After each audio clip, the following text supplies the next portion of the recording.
Thanks, Ben, and good afternoon, everyone, and welcome to what is one of the most prestigious events on the calendar, and something that we're delighted to host here in the New South Wales Parliament. I'm glad that we're going to be live tweeting, so maybe that's a challenge. I can throw a few claimers in there and see if we can't get the internet buzzing, but I think I'll just keep it pretty tame as we go through. Can I just start with a few acknowledgements? Can I firstly obviously acknowledge Ben Craw, the President of the Farm Riders, and congratulate him on a great year, and this is the second time this year that I've been able to speak to the Farm Riders, and it's a wonderful event. Scott Hanson, the Director General of the New South Wales DPI, and can I extend my welcome to all of DPI and LLS staff that are here. To Matt Brand, CEO of New South Wales Farmers, obviously Derek Scowen, President of New South Wales Farmers, Mr Tim Ferraro, the Executive General Manager of Local Land Services, and also Sally White, Business Manager, New South Wales Central for Fairfax Media. Look, I'm going to be relatively brief in my comments, but I thought it was a good opportunity firstly just to, I guess, give a rounding out of the year that was in agriculture, some of the things that we were able to achieve from a government point of view, and then just quickly touch on what our objectives are for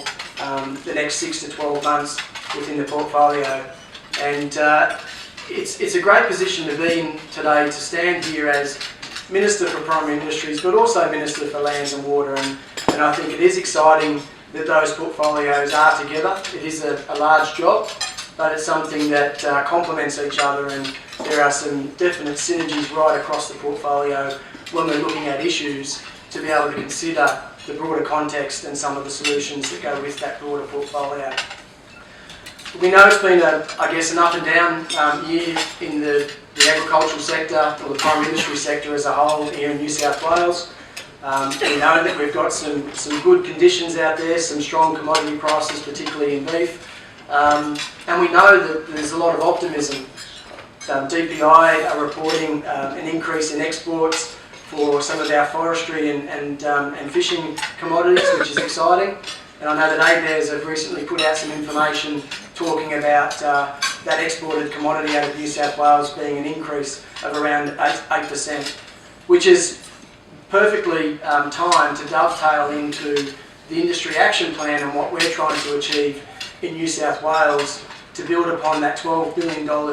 primary industry sector and increase that by 30% by 2020. And that's something I'll talk about how we can achieve that a little bit later on.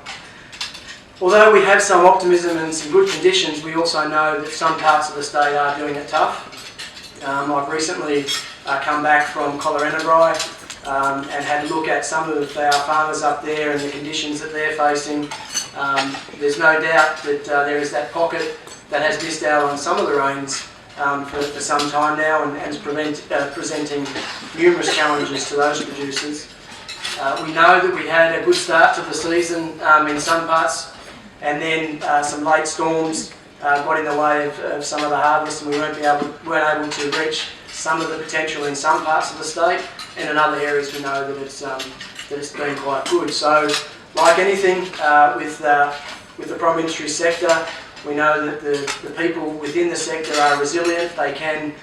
adapt, but it's about understanding where government has a role to play as well in trying to get them through those tough times, because we know that they will bounce back. Which is, I guess, an interesting part of where we fit in, and that's part of the challenge of, I guess, having these portfolios, is understanding when government should step in, when we should then step away, and when we should start forming partnerships and collaborations with industry or other sectors to provide the best opportunity for our producers in New South Wales to build upon the successes that they've had in the past. One of the things that we have to work on is that industry action plan that I spoke about a few minutes ago, and that's setting some clear targets in cooperation with industry to increase the return on the primary industry sector, as I said, by 2020 by 30%. And we do that through a range of mechanisms, but one of them is through New South Wales DPI working with the sector to try and achieve that. And those of you that haven't seen it, I'll encourage you to have a look at the strategic plan that DPI has recently released to see where we are clearly articulating how the department and government within those agencies is going to work with industry to be able to achieve that goal. The one thing I like about that strategic plan is that the centrepiece and the number one priority is to focus around the economic return within primary industries. One thing as Minister that I know, and I've only been doing the job since April, but you learn very quickly, we need to be able to, I guess, inoculate the sector or government-proof it for the future. And how we do that is we need to make sure that the survival of the primary industry sector and some of the benefits that it provides, or the Department of Prime Ministries and organisations like LLS, is to make sure that it doesn't live and die on budget day. We need to be able to make sure that the department and the decisions that are made within the department can go up against any other competing decision from any other department that's looking for funding to be able to continue or roll out programs. And that's why having the industry action plan and the strategic plan of DPI to show the economic return and the benefits that we get from primary industries is vital, not for now, but for the future of the sector, so that when I'm not there or when there's a change of government, the sector can't be low-hanging fruit for a future treasurer or a future minister that's looking for some savings for government. And that's a challenge, there's no doubt about that. But it's something that we must focus on and work upon, because primary industries is the backbone of particularly our regional communities, and it provides the social benefits and opportunities that we know other sectors may be moving away from. So I'm optimistic about the future, but we need to make sure and be smart about how we present that future so that the department and organisations like LLS are there well and truly after I've gone and into the budgets of the future.